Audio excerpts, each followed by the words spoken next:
Assalamualaikum warahmatullahi wabarakatuh. Halo Sobat Gensut, jumpa lagi dengan saya Sri Wahyu Handayani atau biasa dipanggil Ayu sebagai host pada acara podcast Bincang Pakar. Podcast Bincang Pakar merupakan podcast bersama pakar-pakar yang terdiri dari berbagai fakultas Universitas Sudirman yang akan membahas info-info faktual. Bincang Pakar ini merupakan kerjasama antara Humas dan Lembaga Penelitian dan Pengabdian kepada Masyarakat Universitas Jenderal Sudirman. Dan podcast Bincang Pakar ini kita kedatangan narasumber yang luar biasa. Beliau adalah pakar hukum pidana khusus dari Universitas Jenderal Sudirman dan beliau adalah Profesor Dr. Agus Raharjo SH.M.Hum. Halo, selamat datang Prof. Agus. Terima kasih. Ya, baik. Dan tema kali ini kita akan membahas tema yang sangat menarik dan faktual, yaitu serangan ransomware ke Pusat Data Nasional dalam kajian Cyber Law. Sobat Gensut, bahwa server Pusat Data Nasional sempat viral karena terkena serangan ransomware. Di berbagai media sosial terdapat komentar-komentar dan kritik yang cukup pedas karena serangan tersebut menyebabkan gangguan layanan publik di 201 instansi pemerintahan.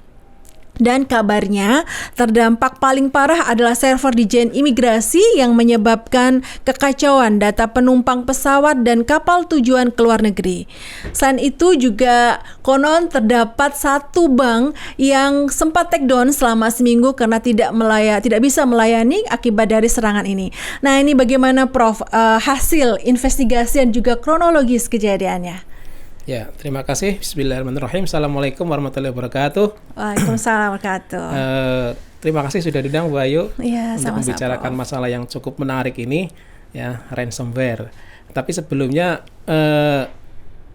perlu saya beritahu bahwa ransomware itu hanya salah satu, ya. Okay. Hanya salah satu serangan cyber yang cukup menghebohkan, terutama di Indonesia terkait dengan persoalan perlindungan data, ya.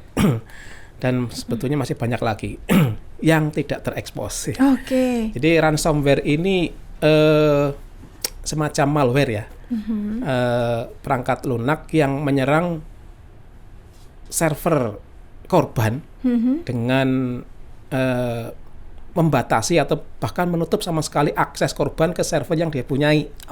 Gitu. Sehingga korban tidak bisa mengakses, dan kalau ingin mengakses biasanya si pelaku ini memberikan syarat-syarat tertentu, misalnya uang tebusan ataupun yang lainnya, yang nantinya ya sekaligus juga ini merupakan sebuah cara bagi pelaku ransomware ini untuk mendapatkan penghasilan gitu. Itu modus-modusnya seperti itu yang terjadi ya, Prof, ya. Okay. Nah, selama ini yang saya ikuti, pemerintah nampaknya dan juga tadi ada pihak swasta juga tidak memenuhi permintaan si pelaku ini, ya. Karena tebusannya kan lumayan besar ya, Prof. Apalagi kalau itu misalnya perbankan, berarti kan menggunakan dana nasabah. Nah, sangat berbahaya sekali ya, Prof. Iya. Kalau sampai dapat. Jadi mereka ini kemudian memulihkan server yang telah diserang itu, dan ya alhamdulillah sampai sekarang tidak terdengar tebusan-tebusan itu. Jadi tim IT kita udah canggih gitu ya, Prof? Sebetulnya kecanggihan itu, nah ini salah satu prinsip di dalam cyber itu adalah tidak ada jaminan keamanan. Oke. Jadi akan selalu berkembang ya, Prof? Ya, tidak ada jaminan keamanan, sehingga keamanan seketat apapun suatu ketika akan bisa ditembus. Nah, orang mungkin lebih fokus ke hacking, ya, atau cracking. Oke. Tapi ini kan ransomware itu berbeda dengan hacking ataupun cracking, ya. Oh, bedanya di mana nih, Prof? Karena kalau hacking ini lebih mengandalkan keahlian untuk masuk secara ilegal ke dalam sistem, ya. Tapi kalau ransomware ini mengandalkan terutama pada phishing, ya. Phishing itu seperti mengail, ya. Mengail atau menjala kalau itu menggunakan umpan yang banyak gitu. Mungkin juga kita sering mendapatkan email yang kita tidak tahu siapa, yang isinya itu adalah phishing. Oke. Yang sempat viral kemarin juga ya, Prof, ya? Itu hati-hati, karena itu bisa masuk dan kemudian merusak sistem kita, Dan perbedaan ransomware dengan yang phishing yang lain adalah mereka bisa mengunci akses korban dengan enkripsi. Wah, enkripsi. Iya. Enkripsi itu apa, Prof? Nah, enkripsi itu metode untuk pengamanan data sebetulnya agar tidak bisa ditembus oleh orang lain, karena di dalam lalu lintas yang super highway di internet itu kan rentan untuk diintercept.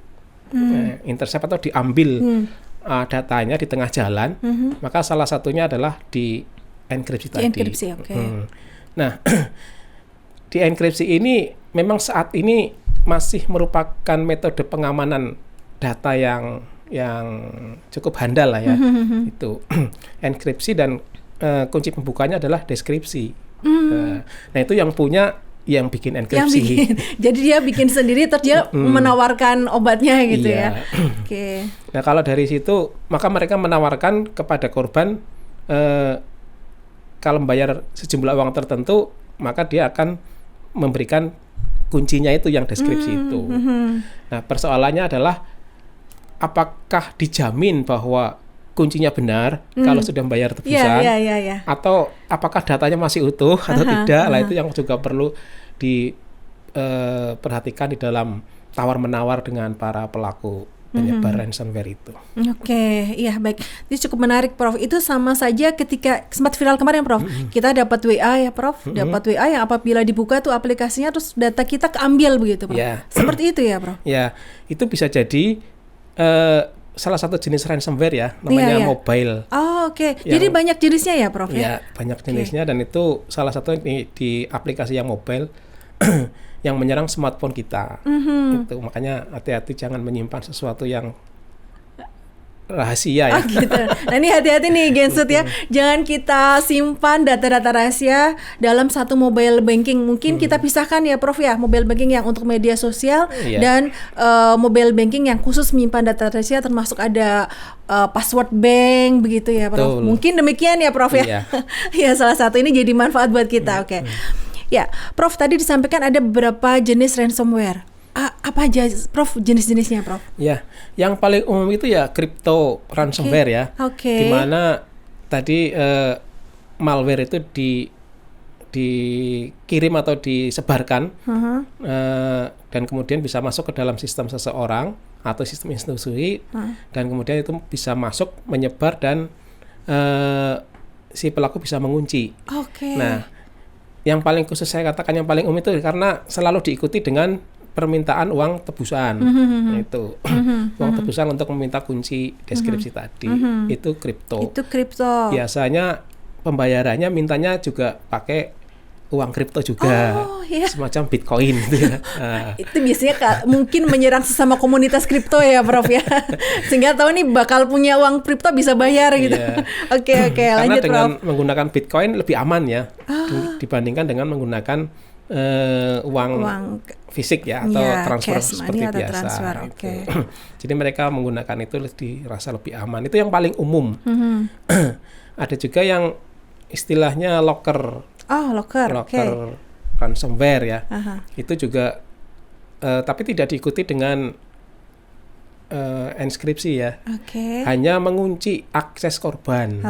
Jadi nggak bisa akses. Korbannya nggak bisa akses sehingga ya semuanya itu dikendalikan oleh si pelaku. Tuh. Dan masih banyak lagi sebetulnya jenis-jenis ransomware.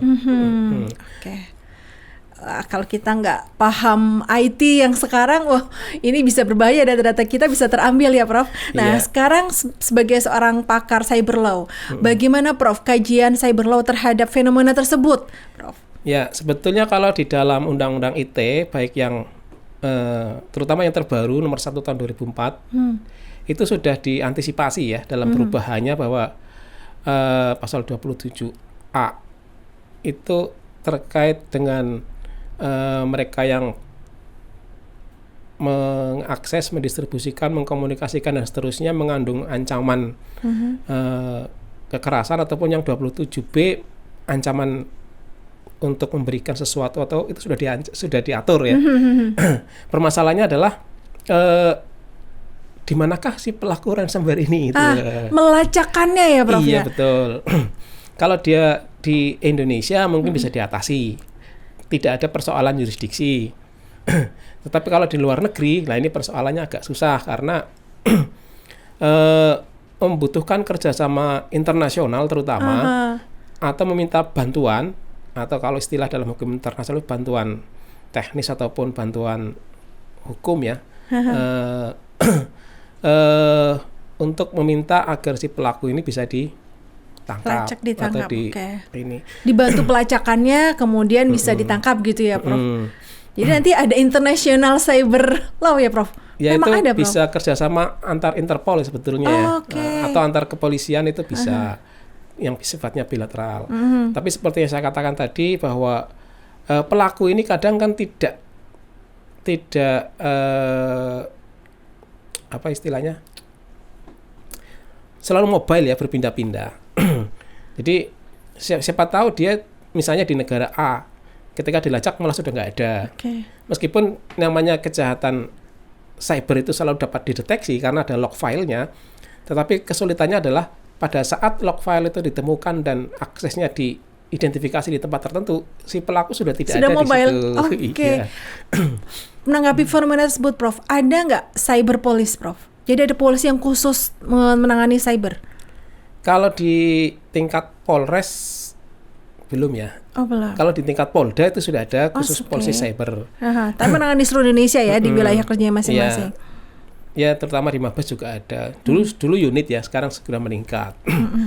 Tapi ya itu karena polisi lebih banyak menunggu ya, laporan dan sebagainya, maka tidak bisa langsung bisa mendeteksi. Serangan itu baru terjadi, kemudian baru dilaporkan dan kemudian ditangani. Ya, kita bisa melihat lah kasus yang ada di Indonesia berkaitan dengan ransomware yang terungkap berapa. Itu tidak banyak. Nggak banyak, Prof? Iya. Waduh, ini menjadi tantangan nih buat para ahli IT kita dan juga perkembangan cyber law ini, Prof. Iya. Yang perlu menjadi risetnya, Prof, yang perlu ditangani lebih lanjut dalam kajian cyber law itu tentang apa, Prof? Ya, ini kalau untuk orang hukum ya terutama berkaitan dengan aturan dan penegakan hukumnya ya. Itu masih terlalu seringkali kita kebobolan ya dalam penanganan dan penegakan hukumnya. Tapi persoalan tentang cyber crime ini kan bukan sekedar hukum, ya. Multidisiplin ilmu ya, Prof, dengan IT yang utama ya. Karena ini berkaitan tadi dengan keamanan, security ya, bagian atau domain dari mereka-mereka yang berkhidmat di bidang teknologi informasi. Itu. Terus selain soal teknis juga soal sosial ya, budaya ataupun politik juga masuk itu juga. Terus terutama bagaimana kita berkomunikasi dan sebagainya. Dan yang ketiga tadi faktor hukum juga bukan hanya substansi hukumnya, tapi karena ini kejahatan transnasional, ini juga perlu satu harmonisasi substansi, harmonisasi yang berkaitan dengan prosedur, dan juga kerjasama dalam bentuk itu tadi kerjasama multilateral atau bilateral dalam penegakan hukum plus mitigasi. Mitigasi. Iya. Prof, ini kemarin yang kasus serangan ransomware ke Pusat Data Nasional itu sekarang sampai di mana, Prof? Progres penanganannya, Prof? Seiring dengan waktu, kasus ini kan kemudian tenggelam ya dengan kasus-kasus lain. Tapi saya yakin pemerintah sejauh ini terus melakukan upaya-upaya tadi mitigasi untuk meminimalisir di kemudian hari agar tidak terjadi serangan ulang gitu ya. Karena begini, dulu internet tercipta itu kan dimaksudkan agar data itu tidak terpusat hanya pada satu tempat. Ya, maka dibikinlah node-node yang satu sama lain saling terhubung dengan harapan ketika satu node hancur masih ada node yang lain, ada backup-nya ya, Prof. Nah, ini Prof, PDN punya backup nggak, Prof? Yang kok sempat jadi dipanggil ke DPR kayaknya kemarin, Prof, Ketua PDN. Kalau PDN tidak punya backup atau tidak punya tempat-tempat lain yang menyimpan, itu kan melakukan sentralisasi ya, yang sesungguhnya tidak sesuai dengan prinsip pengembangan internet dulu. Makanya kemudian perlu juga terutama karena ini data yang amat penting, perlu juga dibuat atau dibikin pusat-pusat data di tempat lain. Oke, ada backupnya ya, Ada Prof. backupnya. Dan untuk swasta terutama juga harus punya backup sendiri agar segera pulih atau bisa dioperasikan kembali server yang kena ransomware itu. Oke. Tapi persoalannya adalah data ini juga selalu harus diupdate. Oke. Karena data backup itu kan kadang-kadang ketinggalan dengan data real yang itu. Oh, ya, I Nah, see. siapa tahu data updatean, data backupnya itu masih ketinggalan, sehingga ketika diaplikasikan atau dioperasikan, misalnya para nasabah kaget kok tabungan saya masih segini itu misalnya. Nah itu. Oke, kembali ke kajian cyber law, ada tidak, Prof, kewajiban backup data dalam cyber ini, Prof, dalam dunia percyberan, di dalam undang-undang tentang cyber ini? Ya, kalau kewajiban tidak ada ya. Oh, belum ada, Prof. Jadi itu kesadaran dari para pengelola server atau pengelola sistem informasi untuk selalu memelihara data dan kemudian cara memeliharanya itu terserah masing-masing. Oh, diserahkan. Jadi adanya kewajiban pemeliharaan data. Oke, baik. Lalu begini, Prof, ada juga yang menyebutkan, Prof, para ahli menyebut bahwa serangan ransomware ke pusat data nasional sementara yang ada di Surabaya itu merupakan tindakan terorisme, Prof, karena tadi ada transnasional. Itu bagaimana nih menurut Prof Agus? Apakah bisa cenderung ke arah sana, Prof?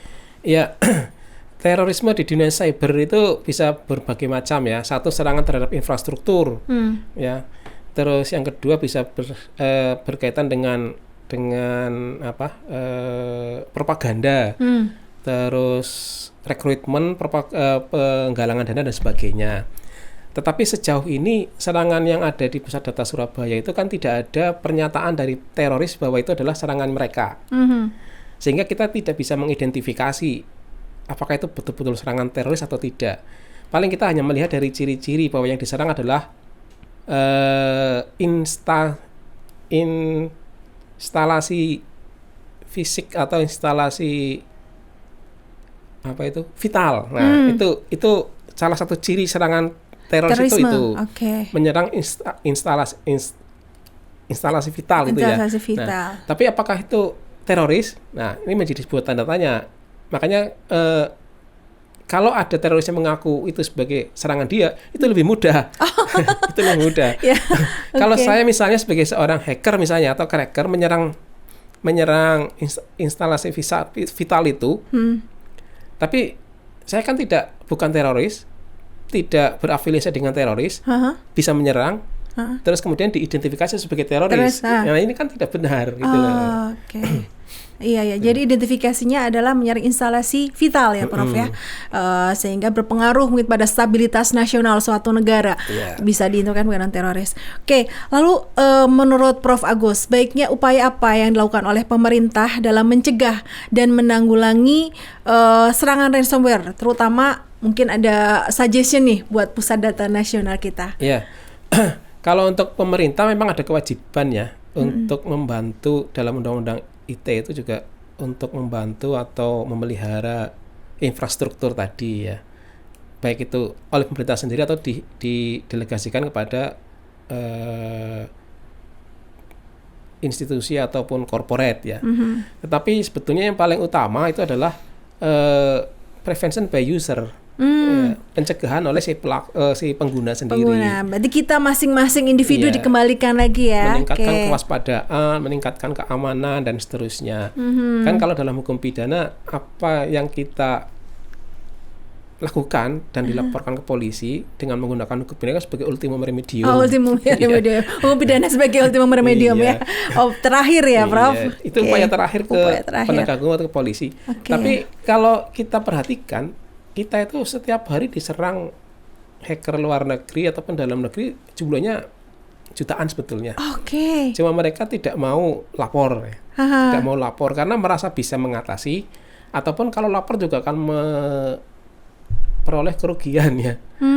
Bagaimanapun juga ketika orang luar masuk ke dalam sistem korban misalnya, maka orang luar itu jadi tahu apa isi yang ada dalam server korban. Dan itu tidak dijamin keamanan kerahasiaannya gitu. Oke. Gitu. Iya, Jadi mereka iya. lebih baik memperbaiki sendiri dengan resiko tidak orang lain tidak tahu, polisi tidak tahu, tapi data aman. Oke, Nah, data aman ya. Iya. Selama ini untuk kasus-kasus mengenai cyber law, Prof, berkaitan dengan itu, yang terungkap memang tidak banyak ya, Prof? Tidak banyak. Karena kesulitan tadi, pelacakannya begitu ketemu nodenya, dilacak ternyata orangnya sudah pindah, sudah move ya. Ya, itu bisa salah satu ya. Tapi yang saya katakan itu yang terakhir tadi lebih cenderung ke situ. Oke. Mereka tidak mau melapor atau tidak mau menyelesaikan lewat Jalur hukum. jalur hukum. Jadi- Mereka lebih aman mengatasi sendiri dengan tadi backup data yang sudah dipunya, sehingga mereka terutama publik tidak tahu. Oh, untuk menjaga nama Iya. baik mungkin ya, Prof? Contoh ini, Ya. bursa efek ya. Oke. Bursa efek itu kalau misalnya ketahuan bahwa situsnya di hack, kacau dong. Iya, iya. Jadi nggak dipercaya lagi ya. Iya. Jadi untrusted lagi. Makanya mereka diam-diam memperbaiki meskipun diserang gitu. Oke, iya, baik. Jadi tadi yang disampaikan oleh Prof. Agus ya, Sobat Gensut, yang pertama kali dapat mencegah serangan ransomware, salah satu atau yang utama adalah setiap individu itu menjaga pemeliharaan datanya masing-masing, keamanannya. Jangan sampai mudah untuk ditembus begitu ya, Prof ya. Atau terutama dalam hal penyimpanannya. Seperti disampaikan kalau misalnya kita ada 2 mobile banking, yang satu buat medsos, yang satunya untuk menyimpan data-data pribadi termasuk akun-akun bank. Mungkin begitu ya, Prof ya. Iya. Oke, baik. Untuk saat ini, Prof, sebelum ke akhir, Prof, mungkin ada closing statement yang bisa disampaikan Prof. Agus untuk podcast kali ini. Silakan. Ya. Ya, bagi para Gensut ya. Aha. Kita tidak tahu bahwa apa yang tersimpan di dalam peralatan elektronik kita itu aman atau tidak. Alangkah baiknya jika kita mengambil langkah-langkah preventif terlebih dahulu terhadap diri kita sendiri, terutama agar eksploitasi data kita tidak bisa dilakukan oleh orang lain. Ya, salah satunya dengan meningkatkan kewaspadaan. Sekaligus juga apabila saudara punya kemampuan untuk mengidentifikasi itu dan membantu teman atau institusi, ya lakukanlah ya. Karena sebaik-baiknya orang yang berguna, sebaik-baiknya orang kan yang Bermanfaat bagi orang bermanfaat bagi lain. orang lain. Ya, mengingatkan itu juga merupakan bagian dari itu. Oke, Saya kira ya. itu aja. Oke, jadi terima kasih Prof. Agus, dan harapannya dengan adanya podcast ini juga reminder kepada kita semua untuk peduli terhadap pemeliharaan data pribadi masing-masing agar tidak mudah ditembus ya. Kemudian yang kedua, mari kita tingkatkan kemampuan dalam hal IT, karena IT yang tadi sampaikan keamanan itu tidak dijaminan selalu aman karena selalu berkembang untuk dinamika pengetahuan tentang iptek IT ya, Prof ya. Iya. Sehingga harapannya Sobat Gensut selain juga menjaga atau mewaspadai dengan menyimpan data masing-masing, juga kita sama-sama tingkatkan yuk kemampuan IT kita sehingga siapa tahu bisa bermanfaat. Tadi disampaikan juga bisa buat ke institusi maupun kepada negara untuk menjaga keamanan dari data negara kita. Oke, demikian yang dapat kita sampaikan dalam podcast Bincang Pakar ini. Semoga bermanfaat dan jumpa lagi nanti di podcast-podcast selanjutnya. Salam podcast Bincang Pakar. Assalamualaikum warahmatullahi wabarakatuh.